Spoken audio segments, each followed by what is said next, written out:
আমরা খাওয়াইবো না আরেকটা রে আইলে আসসালামু আলাইকুম।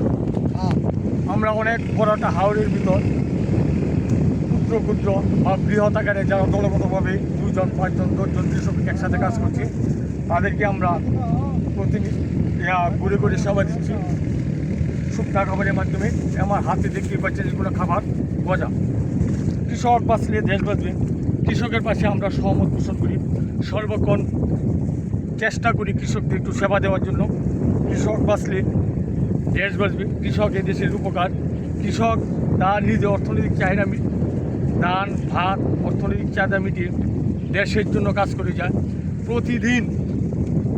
তারা এই দেখতেই পাচ্ছেন প্রতিদিন রুদ্রের ভিতর ঝড় তুফানে কাজ করে যাচ্ছে। আমরা অনেকটা নিঃস্বার্থভাবে তাদের পাশে দাঁড়ানোর জন্য চেষ্টা করছি। যারা যে যেখান থেকে এই ভিডিওটা দেখছেন আমাদেরকে সাপোর্ট করুন, সহমত পোষণ করুন, গঠনমূলক কমেন্ট করুন। এভাবেই আমরা প্রতিদিন আপনাদের সহমত, আপনাদের সাপোর্ট পেলে কৃষকদের সেবা করে যাব। আমরা প্রায় প্রতিদিন 100, 200, 300 কৃষকদের সেবা দিচ্ছি। আলহামদুলিল্লাহ, আপনারা পাশে থাকবেন।